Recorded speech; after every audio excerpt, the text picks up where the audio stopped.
Okay. Hey guys. So chapter two, workforce safety and wellness. We're going to cruise through this. I think a lot of it's common sense. You might hear me on my soapbox a little, but hopefully we just kind of keep going. We're going to discuss infectious diseases, workplace safety and wellness. Um, I don't want to spend a lot of time here because I want to move on to the actual stuff. So to take care of others, we must take care of ourselves. Recognitions of hazards, so personal neglect, environmental and human-made threats, mental and physical stress. So general health and wellness, health's a complex interaction between physical, mental, and emotional connections. One of these is off, it can throw everything off. Chronic physical, mental, or emotional stress can worsen or increase the chance of developing health conditions. Not all reactions to stress are negative. Um, so we've got good stress, which creates our positive response. Distress causes a negative stress response or distress. So it just depends on the situation. We're going to get into this stuff later. That's why I'm not wasting a whole lot of time. Wellness is the active pursuit of a state of good health.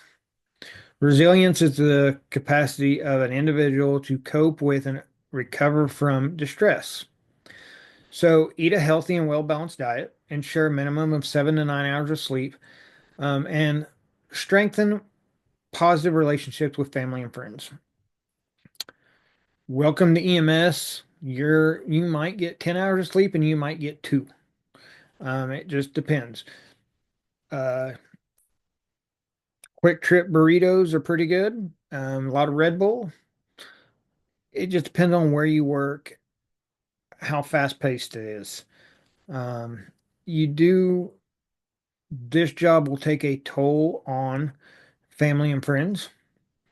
I think it talks about it later, but you want friends that are outside of the EMS world.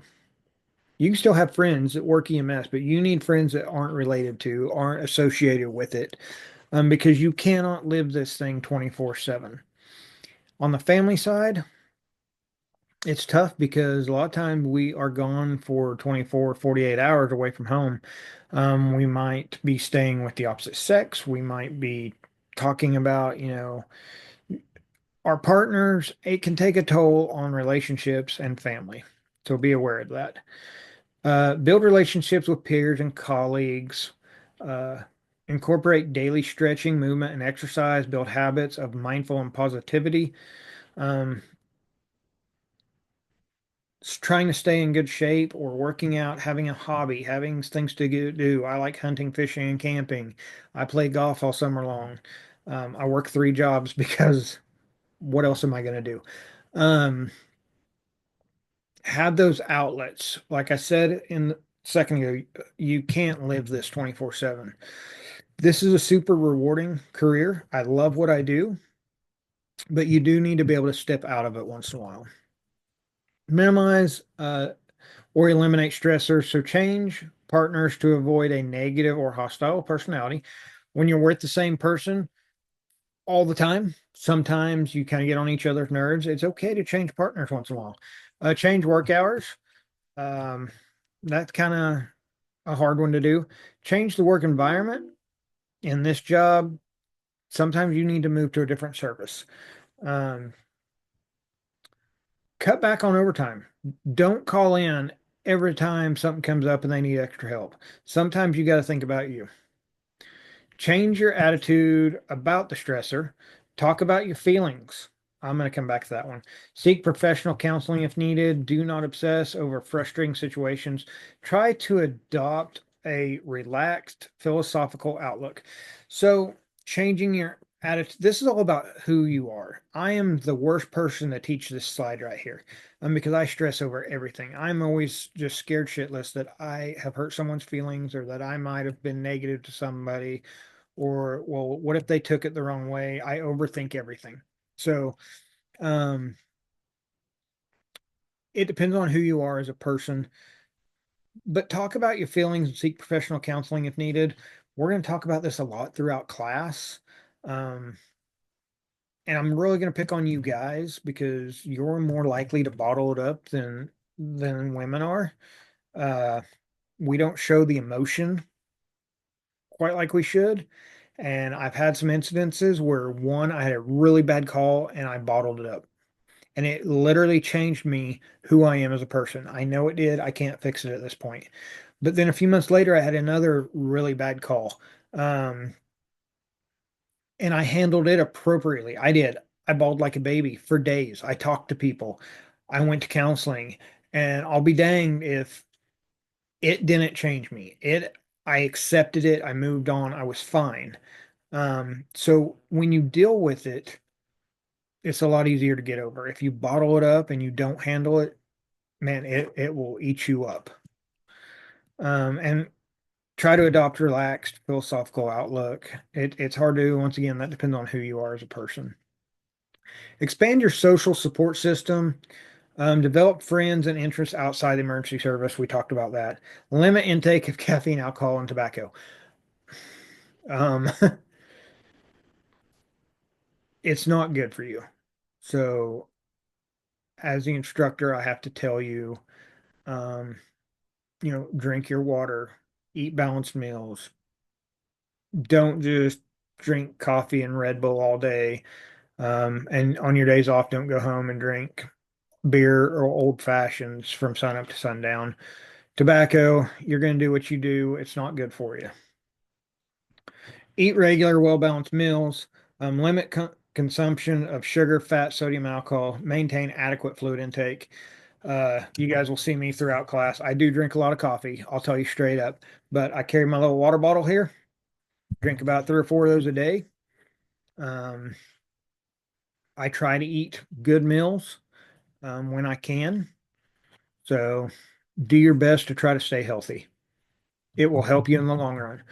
Regular exercise enhances the benefits of good nutrition and adequate hydration. Good physical condition allows you to handle stress more easily. Engage in at least 30 minutes of moderate or vigorous physical activity 5 days per week. Um, Once again, in this part of the country, it's hard. If you're going to the wellness center working out, that's awesome. If you're on a treadmill or a bike at home, that's awesome. Like during the summer, I golf. Part of that time, I use a push cart just to exercise. I put my headphones on. I shut out my entire week. I forget what happened at work, and I walk and I play golf. And that's probably the best I feel all year long. Sleep. So the National Sleep Foundation and the American Academy of Sleep Medicine recommended 7 to 9 hours of sleep per night. Uh, Good luck. Half of EMS personnel get less than 6 hours of sleep per 24 hours and report severe mental and physical fatigue. This is so true. I'm going to throw this out there. You be you, but let me tell you, you don't want to spend your entire day off sleeping in bed. We've got family, we've got friends. We There's things we want to do, but you can't enjoy those things on 3 or 4 hours of sleep every night for weeks at a time. And I know because I sleep about 4.5 hours a night, even when I'm at home. Uh, so try to get in a good rhythm. Try not to stay up playing video games or watching movies all night on your days off, or even if you're at the base and nothing's happening, go to bed. Take naps during the day. It will benefit you. Uh, evident, evident, mm, Evidence-based guidelines and fatigue management have been uh, developed under the US DOT and through the National Association of State EMS Officials. So recommendations to combat that fatigue is get adequate durations of quality sleep, take 20 to 30-minute naps during your shift, increase physical activity, be careful about caffeine consumption, and engage in mental exercises. Mental exercises can be putting a puzzle together. It can be downloading mental games on your phone.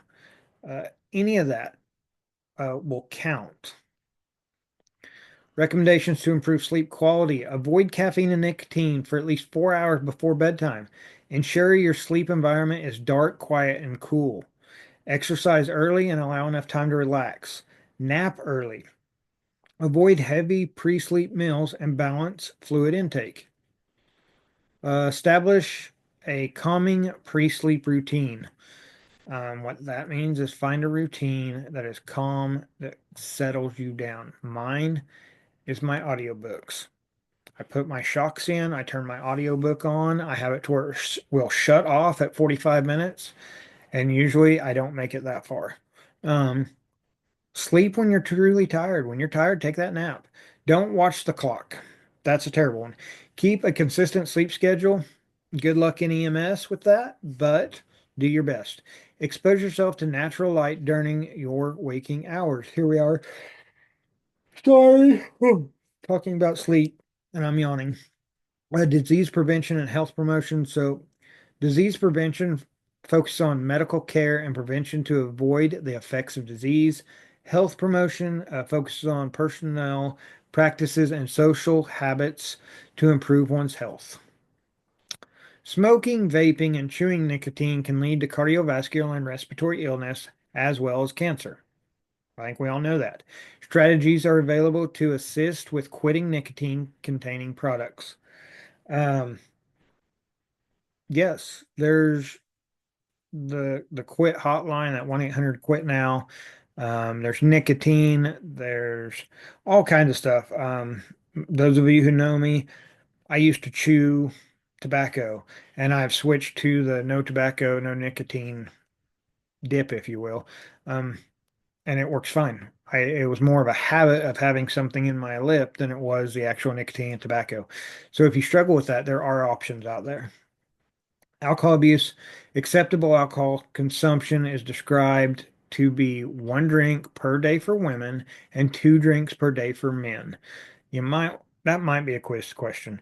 Exercise or excessive alcohol use can adversely affect many body systems. Oh my gosh. I'm sorry. And increase the risk of developing certain cancers. Drug use. Both prescription medications and illegal or illicit drugs may be abused or misused. Many EMS agencies drug test their employees for illegal or prescription drugs. You cannot hold an EMT license and have a marijuana card, just so you know. Rotate your schedules to give yourself time off. Once again, don't call in every time they say they need help. Once in a while is okay. Take time for you. Take vacations. Um, Shut your phone off. Go somewhere. Do something. Don't worry about what your crew is doing on that ambulance back home. Seek help when stress becomes more than you can handle. Reach out. Open up and talk. Infectious diseases caused by organisms within the body. Communicable diseases can be spread from person to person, from one species to another. So go ahead and take a note of that. Pause video, whatever you need to do. Communicable diseases are spread from person to person or from one species to another. Infection risk can be minimized by your immunization shots, protective techniques, and hand washing. So our protective techniques are going to be like our goggles, our gloves, our aprons, our face mask. Technology or terminology, sorry, pathogens, contamination, exposure, PPE. Just if anybody's wondering, BSI, body substance isolation, and PPE, personal protective equipment, is the same thing. Routes include direct contact, so bloodborne pathogens, indirect contact, these are like needle sticks, airborne transmission, this is sneezing, coughing, spewing. Um, Foodborne transmission, this is contaminated food. And then vector-borne is fleas, mosquitoes, things like that, insects. Um, Risk reduction and prevention of infection. So all EMTs are trained in handling bloodborne pathogens. The CDC develops standard precautions, so hand hygiene, personal protective equipment like gloves, gowns, mask, eye protection, and face shields. So the word donning is putting on full PPE, doffing or removing of full PPE. So when it says full, that goes back to gloves, gown, mask, face shield, maybe booties. the whole 9 yards. Um, Perform in a consistent sequence to reduce the risk of contamination. These will be test questions. Hand washing is simple, yet most effective way to control disease transmission. Wash the hands before and after patient contact, even if you wore your gloves. So down here on the bottom, when washing your hands, rub your hands together for at least 20 seconds to work up a lather. Pay particular attention to your fingernails and areas between your fingers and the back of your hand. The 20 seconds will be on a test or a quiz. If there is no running water, use a waterless hand solution. Uh, but be sure to wash your hands as soon as you can. Wear gloves if there are any possibilities of exposure to blood or body fluids. We wear gloves at all times. If you are making contact with the patient or anything around the patient, we wear gloves. Remove gloves requires a special technique. We can, if you don't know how to do it, I'll show you in class. Eye protection protects from blood splatter. Prescription glasses are not adequate. And then goggles or face shield are best. So if we have blood splatter, if we have someone who is actively spewing or sneezing or coughing and there are droplets coming out, we need to protect our eyes also. Gowns, these provide protection from extensive blood splatter. Warning situations such as aerosol generating procedures, field delivery of a baby, or major trauma. Back in the COVID days, I had just got my EMT, and I'm telling you, we wore every bit of PPE. I was working for a service that was 3.5 hours from Oklahoma City, 4 hours, something like that. And so I was in a closed metal box with positive COVID patients, and we would wear head to toe protection. Mask and respirators, barrier devices. So standard surgical mask for fluid, surgical mask on patient with communicable diseases, mask with particular air respirators on yourself if disease is tuberculosis. So we really don't recommend mouth to mouth anymore. So this is kind of out the window, but we'll talk about it. So mouth to mouth resuscitation may transmit diseases. With an infected patient, use a pocket mask, bag mask device. Dispose of these devices according to your local guidelines. Um, if you do not have a BVM or a bag valve mask, we usually don't even give respirations. But we'll talk about that in chapter 15. Proper disposal of sharps.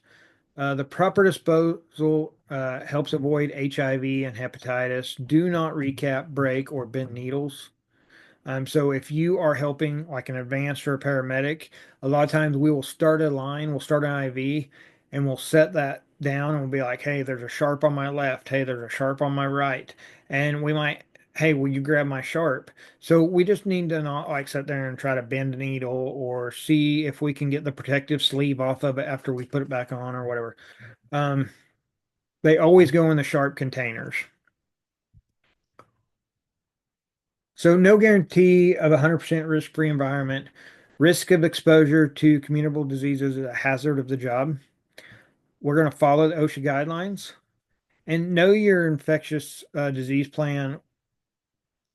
We consider every patient to be infected. I don't care if it's your mom or your sister or your grandma or your dad or whoever. Automatically just assume that they're infectious. We put our gloves on. If they're sneezing, coughing, bleeding, we go ahead and put a mask on. Eye protection. Infectious control should be part of your daily routine. Clean the ambulance after each run on a daily basis.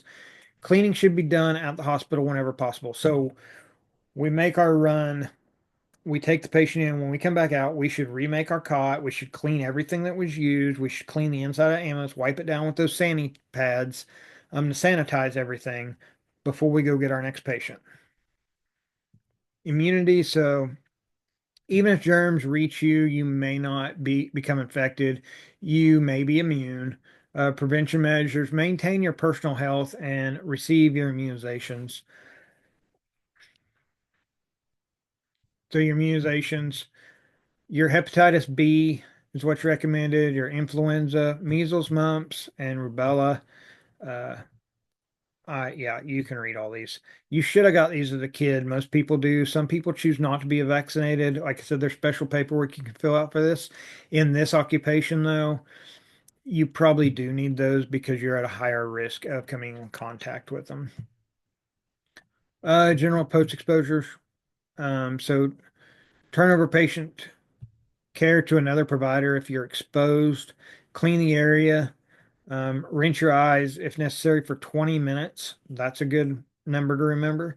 Activate your department's infectious control plan and then complete an exposure report. So you're going to let your partner take over. You're going to clean the best you can. And we're going to know your company's policy. I'm calling my supervisor, my director, and going, hey, this is what happened. And then as soon as I get back to the base, there's paperwork because we might have to go in and get chest x-rays. We might have to go in and have blood drawn to make sure we're not infected by whatever it might be. So there is a process that has to take place if we become infected. Scene safety. So begin protecting yourself as soon as you're dispatched. Continue to protect yourself once on scene. So what this means is when we get dispatched, we are told, hey, you're going to 105 South Broadway um, for a car wreck involving two vehicles. Um, one car is smoking. So immediately in my mind, I'm going to jump on the radio and be like, hey, send fire, send PD. I'm already thinking what hazards are going to be there for me when I get there so that I don't walk into something. So as soon as we get that page, we're going to start planning our call. We're going to plan our steps. Scene hazards, so they're hazardous material. Identify what you can from a distance. We want to go upwind from something that might have chemicals in it. We keep binoculars on all the ambulances. Do not enter unless it's safe to do so. And this is a book of your emergency response guideline. They're on fire trucks and they're on ambulances. I've got one right here at my house. Um, go back. So in that book, if you've never seen one, you can look up the plactors on a truck. You can look up the type of trucks. You can look up the chemical. It tells you everything you need to know, who to call, what to do. It's all right there in that emergency response guidebook. So electricity, it's beyond the scope of an EMT's training. We don't play with electricity. It's that simple. Mark off a danger zone. I think, read your chapter. I think it's considered 500 feet is the danger zone. Lightning is another one. If lightning is actively striking, we don't get out of that truck. That patient can be laying out there. We're not running out there because we don't need to be a second victim. Uh, let's see here. Fire. So obviously, if you're a firefighter, you can deal with this. Those of us that aren't, fire hazards include smoke, oxygen deficiency, high temperatures, toxic gases, and building collapse. Use proper protection. We don't go into burning buildings. EMTs, we don't do that. They bring them to us. Um, on the other side of that, I'm gonna pick on our firemen a little bit. Who do the firemen come to when they need rescued? That'd be us, right? Um, so it's super important that you know what you're trained for and don't go past your training. Vehicle crashes, a common event for EMS providers. This happens all the time. You're going to go on car wrecks. You got to deal with traffic, unstable vehicles, down power lines, sharp objects. Use protective gear. I'm going to throw one more scene hazard in there that's not on here. Water rescues. We don't do that. And it's in like later in the book, we have a chapter that goes over that, but I'm just throwing it out there. If you're not trained in that type of rescue, we don't do it. Scenes of violence. So assaults, hostage situations, and riots, mass violence, know who is in command. And we will talk about scene command later, but remain vigilant for the potential for violence. Allow law enforcement to clear the scene.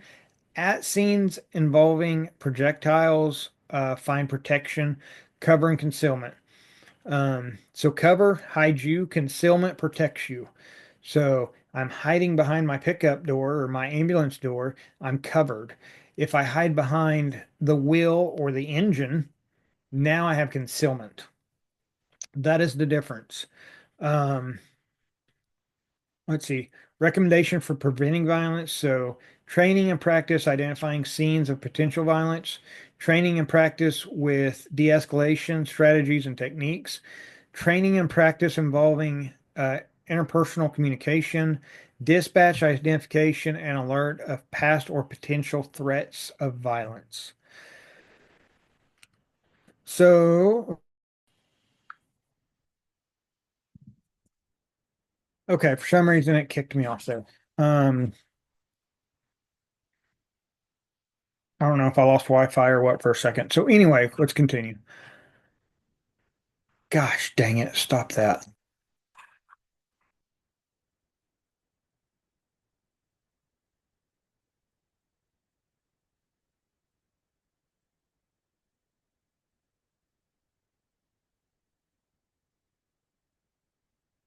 Okay, sorry. Uh, for some reason Zoom kicked me off. So where we were always talking about scene violence. Um, So there's training and practice in self-defense and escape techniques, training and practice in physical and chemical escape techniques, um, fitting and the use of body armor if needed, training and practice in operations with law enforcement, um, which we can talk about that later. I actually do TAC med training with law enforcement. So if you've got questions about that, we can talk about that. Uh, I want to throw one more thing out real quick. So when we're on these scenes, although law enforcement goes in and says we're clear, a scene is always changing. And what I mean by that is just because we're on a scene, it doesn't mean the world around us freezes. People are still moving, people are still doing things. The scene is always needing to be reevaluated the whole time you're there. You need to never get yourself pinned in a room with someone. Always have an escape plan because you never know when the patient's going to snap or when someone's going to come in that back door or someone was hiding in a closet. So we have to take care of ourselves there. Protective clothing. So this is critical to personal safety. Become familiar with various types. Cold weather clothing, 3 layers. Turnout gear. So your firefighters, heat, fire, and spark and flashover protection. On the ambulance, we carried leather gloves in case we're dealing with a car wreck with glass everywhere. We've got hard hats. We've got goggles. You don't have to wear steel-toed boots. You do have to wear fully covered uh, feet protection, though. Steel toe is preferred. Eye protection, glasses and goggles, ear protection, earphones or earmuffs, earplugs, skin protection, long sleeve shirts or sunblock, and then body armor is vest. You do have tactical medics out there who do wear body armor. Uh, or if we're working, like if they call us for if they're delivering a warrant to a high risk area, they might have a stage and we might have to wear body armor. Let's see, caring for critically ill and injured patients. Let the patient know who you are and what you're doing. Let the patient know you are attending to his or her immediate needs. So I'm really big on this. This goes back to the education part. I want to immediately start forming an idea of who they are and their demeanor, and I want to try to get in their little click, if you will. So I'm going to tell that patient who I am. I'm going to tell them every move I make. I want to know everything I can about them if they're able to talk to me. The calmer I am, the calmer they are. Once again, it's their emergency, not mine. But if I'm calm and I'm educated, they're going to trust me. Communicating with that critical patient, avoid sad or grim comments. uh, Orient the patient. Be honest. Deal with possible internal refusal of care or initial refusal of care. Um, Allow for hope and locate and notify family members. That's really simple. Hey, is there someone I can call for you? Would you like me to call somebody? Um, None of this walking up going, oh, dang, that looks terrible. That doesn't help. Um, if they ask, am I dying? I'm going to do everything I can to help you. I have actually had this happen where I had a very critical patient and they said, please don't let me die. All you can do is look them in the eye and say, I'm going to do everything I can to help you. That's about as far as you can go there. Injured or critically ill children,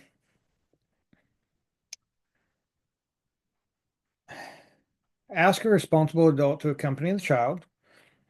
So, caregivers and adults are your best bet. Death of a child, this is a super tragic event. Help the family in any way you can. Let the family's actions be your guide and prepare the parents. Um, this one is going to be just as hard on you as it is anyone else. Um, but once again, we don't break down until afterwards. This is where that empathy comes in. Help the family any way you can. Um,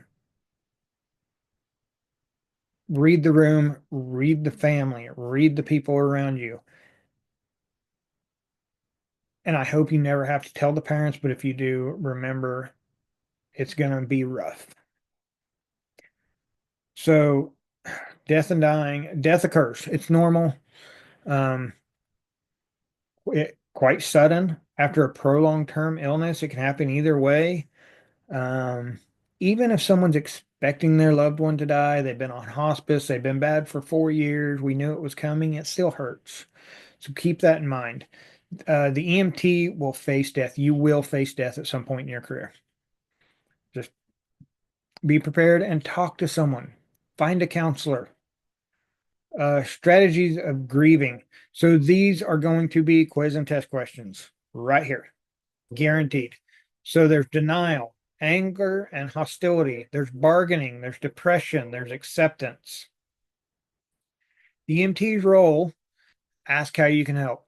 That might be calling a preacher, it might be calling a loved one, that might be making phone calls for family to the funeral home. Whatever they need you to do, you do. Reinforce reality. We have to let them know, yes, this person has passed away. It's done. There's nothing more we can do. Be honest. I'm not saying to be a jerk, but I'm saying straightforward wording. Don't say things like they're gone. Where'd they go? No, I'm sorry, they've passed away. Is the best way to go about that. Allow the patient and family to grieve. That's funny if the patient's dead, but um, allow them to grieve. They might scream at you, they might yell, they might throw stuff. It's part of the process. It's not personal. Don't ever take it personal. Just remember this is one of the hardest days of their life, and you just were unlucky enough to be part of it. So words of comfort when responding to grief. So I'm sorry for your loss. It's okay to be angry. It must be hard to accept. That must be painful for you. Anyway, you can read this. The point being, read the room, read the family. Uh, I'm so sorry. That's my go-to. That's what I use. Stress management on the job. EMS is a high stress job. Important to know causes and how to deal with the stress, general adaptation syndrome, alarm response to stress, reaction and resistance, and then recovery or exhaustion. Um, yeah, we'll go into some of this later chapters. The psychological signs of stress: increased respiration and heart rate, increased blood pressure, cool, clammy skin. That's a sign of shock. Dilated pupils, tense muscles, increased blood glucose levels, perspiration, decreased blood flow to the gastrointestinal tract. Stressful situations you might deal with is dangerous situations, physical or psychological demands, critically ill or injured patients, dead or dying patients, overpowering sight, smell, and sounds.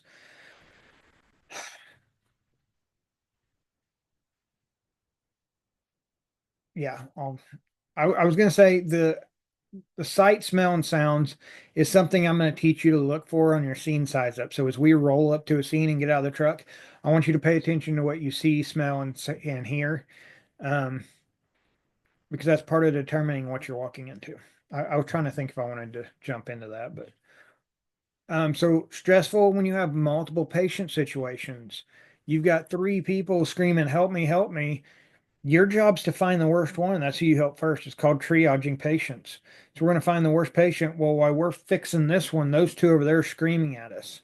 That's very stressful. Angry or upset patients, family, or bystanders. Once again, why aren't you helping me? What are you doing? Why are you doing that to them? You're going to hear all of this. Unpredictable and demands of EMS. EMS is very unpredictable. It is the ultimate adrenaline rush because you don't know when it's going to happen. You don't know how bad it's going to be when it happens. So it's super unpredictable. And then when we get there, the demand, not trying to scare anybody away, but you literally have someone else's life in your hands. That is a lot to take on. And that is why this education and understanding is so important. Stress reaction. So acute stress reaction. So an acute is like a sudden onset. It occurs during a stressful situation. As soon as those tones drop and you hear that you have a gunshot patient still alive, but CPR, well, no, I don't want to say that. Gunshot victim still has a pulse, but unresponsive. Oh my God. That's like an acute stress reaction. You're excited and you're scared at the same time. Delayed stress reaction manifests after the stressful event. This is what I would love to train you guys to do. This is where you can go in, you can be on your A game the entire call, but afterwards, that's when it's going to hit. That's when we deal with it is afterwards. And then cumulative stress reaction, prolonged and excessive stress. I hate to say it, this is what I deal with. This is why I go to therapy. Um, my calls happened months ago, and I still replay them every day, and I still have a internal feeling about them. It's prolonged. So physical symptoms of stress is we're going to have fatigue. In EMS, we're not running 24/7, but what we do is we do 8 hours work within a 30-minute time period, and it feels like you've been up for 24 hours because of that adrenaline dump. Changes in appetite. There's days that I forget to eat. Um, GI problems. You can develop ulcers. You can have upset stomachs. We all know that high stress can actually give you vomit and diarrhea. Headaches, insomnia, hypersomnia, irritability, inability to concentrate, or hyperactivity or underactivity. The psychological symptoms are fear, dull or non-responsive behavior, depression, guilt, oversensitive, anger, irritability, or frustration. These are all also signs of burnout. It's not just stress reaction, it's also signs of burnout. Um, if you start feeling any of these, you need to step back and you need to talk to someone. Critical incident stress is caused by an acute severe stressor, mass casualty incidents, serious injury or traumatic death of a child, crashes with injuries caused by an emergency provider with travel while traveling to or from a call. Death or serious injury of a coworker in the line of duty. These are all sudden, unexpected, um, and they will take a toll. Once again, go talk to someone. Seek out help. Don't bottle this stuff up. Post-traumatic stress disorder. We kind of all have an idea what this is. So it may develop following a psychologically distressing event characterized by re-experiencing the event and over-responding to stimuli that recall the event. This, I'm also guilty of this one, which I'm going to share my story in class and you guys will understand. Critical incident stress management, used to help providers relieve stress, can occur formally or at an ongoing scene. facilitated by trained professionals. This is where they call in a specialist for you to talk to, for you to explain your feelings to. There is nothing wrong with this. I had one of the most amazing dudes come down from Oklahoma City and spend the afternoon talking to me, and it made a world's difference. So use those. So now, burnout, some of the stuff we've already talked about goes hand in hand with this. A combination of exhaustion, criticism, and reduced performance resulting from long-term job stress affects the well-being of the EMT along with that of crew members and patients. I'll tell you guys, my burnout period was terrible. My crew, I felt horrible for them because I went from a very happy-go-lucky guy to I just was miserable all the time, and it was burnout. It was stress.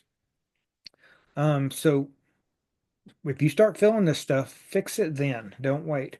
Also known as secondary stress is compassion fatigue, um, characterized by general lessening of compassion. Symptoms, um, yeah, it's kind of everything we've talked about so far. You're going to start calling into work more. You're not going to want to be around your partners. They might have been your friends at one time, and you're just not going to be able to get along with them. You don't want to be at work. You don't want to be around those people. You just want to load a patient up and get them to the hospital. You don't care how they feel anymore. Sorry. And then judgmental attitude. You're not that sick. Why do you call? Those are also signs of burnout and compassionate fatigue. Responder risk of suicide. Suicide rate among emergency responders is higher than the rest of the population. Job stress is considered to be a large contributing factor of suicide. And then several organizations and mental health services are available to provide emotional support. Um, Everything we've talked about so far with all the death and the stress and the burnout, a lot of times it leads some of the happiest people to this. Reach out and get help. I tell all of my students, you have my phone number from now until the time that I die. You're welcome to call me and we can visit about anything you need. Um, don't take this route. When you start feeling all them other symptoms we talked about earlier, go ahead and call me. Call the suicide helpline if you need to. Just know, keep an eye on your partners. If you start seeing those signs, sit down and have a talk with them. Have a talk with your supervisor. Don't let it get to this point. Emotional aspects of emergency care. So, at times, healthcare providers have trouble overcoming personal reactions and proceeding without hesitation. The struggle to remain calm in the face of horrible circumstances contributes to emotional stress. Sorry, this fly is killing me here. Um, I have a, I'll call it a gift, and I don't mean that arrogantly. I am at my absolute calmest on my most severe calls. And that's because I feel 100% comfortable with my skill set and my education. So the worse the call, the calmer that I actually am. Some people are that way, some people aren't. Just remember, once again, it's not your emergency. Get in there, do your job like you know you can, and then deal with it afterwards. Stressful situations, many factors influence how a patient reacts to stress as an EMS incident. Quickly and calmly assess the actions of a patient, family member, and bystanders. Use a professional tone and show courtesy. Allow the patient to express their fear. Respect religious customs and needs. Don't think we need to go into that. Pretty self-explanatory. Culture diversity on the job. You're expected to work with coworkers of a variety of backgrounds, beliefs, and values. Culture includes the nationality, the age, the disability, sex, sexual orientation, marital status, work experience, and education. Community in a way, communicate in a way that is sensitive to everyone's needs. Remain cautious and open-minded. In this job, you cannot be judgmental of anyone. We might be picking up the worst drug addict in the world, a drug dealer, a sex predator. We've already talked about this. We don't judge. We are the most open-minded people why they're in our care, um, and we do everything we can for them. Sometimes that's really hard, but that's what we signed up for. Sexual harassment. So two types. The um, quote, I can't even say that word, results in sexual favors. Unacceptable. Hostile work environment. So joking, touching, etc. Not welcome in the workplace. I think we all know that. Report harassment to your supervisor immediately and keep notes. So if this happens, you need to document it and turn it in immediately. Don't wait for months. Go ahead and get it done quickly. Substance abuse, so increased risk on the job, leads to poor decision making. Seek help and find a way to confront the addicted worker. Employee assistance programs are often available. If you know that one of your coworkers is using substances or coming to work drunk, or if you want to approach that, go ahead. Otherwise, go to your supervisor. Workplace issues, injury and illness prevention. So programs should contain management leadership, worker participation, hazard identification and assessment, hazard prevention and control, education and training, program evaluation and improvement. Okay, let's do a review and we'll call it a night. A disease that can be spread from person to person is known as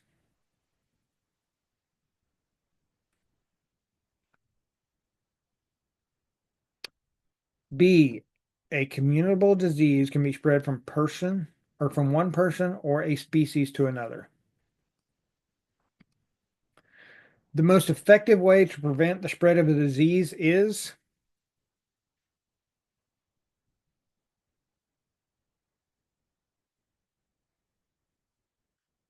A. I'm going to backtrack there. I know that D we harp on a lot, but the number one way is hand washing. So, according to CDC, the most effective way to prevent the spread of disease is through hand washing. And the way to think about this is on in your daily life, do you carry gloves? Do you wear gloves every day, all day? No. That's why we wash our hands after we use the bathroom. That's why we wash our hands after we go to the store. It's because that is the number one way to make sure we don't get a disease or carry a disease. While caring for a trauma patient, the EMT has blood splashed into her eye or his eye. This is an example of an infection, an exposure, an indirect contact, or transmission. It is an exposure. If you are on the truck and you get an exposure, we are going to switch places. For an eye, we flush for 20 minutes and we contact our supervisor. Protective measures that prevent healthcare workers from coming into contact with germs are referred to as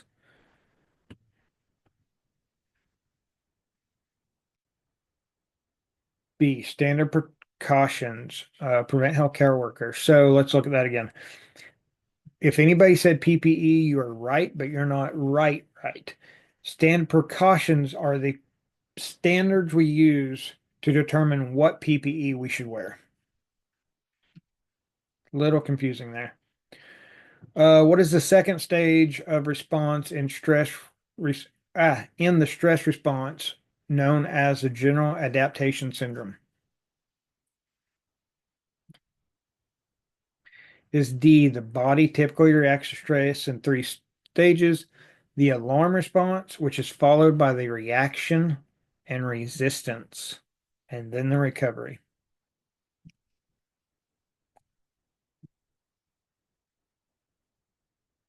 Um, a condition characterized by re-experiencing an event of a over responding to stimuli is called, I think we probably all know this one, PTSD. It's when there's an event and down the road certain things trigger us and we revisit that. It can be mild to severe. We all know war veterans really struggle with this. Medics as well. I promise you that. Blank is the fuel to make the body run.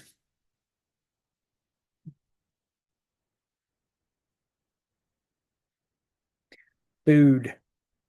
We've got to have a healthy diet. Which stage of grieving commonly results in blame?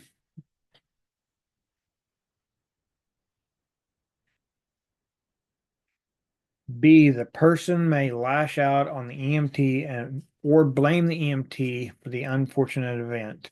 So anger and hostility. I told you be prepared to be yelled at or screamed at or hated. Do not take it personally. They will get over it. I promise. It doesn't seem like it at the time. It will get better. Place placards are used on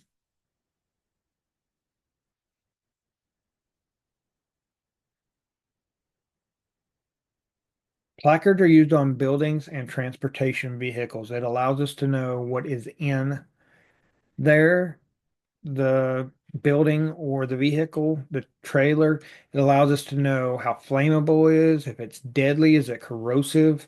And that is where our emergency response guidebook, my camera won't pick up. There we go. That is what that comes in handy for. And the last one.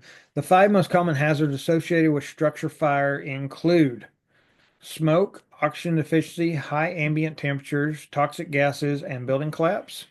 Smoke, oxygen deficiency, inhaled tar particles. Nope, nope, nope. So if you remember, it is A. I didn't feel like reading all that. Um, this is where firemen go in. We don't. They bring patients to us. So, guys, we've made it through chapter 2. I know these are boring. It will get better, I promise. I will get my Zoom fixed so we don't ever have to do it like this again. Thank you for putting up with me, and I will see you guys, I believe, on Tuesday.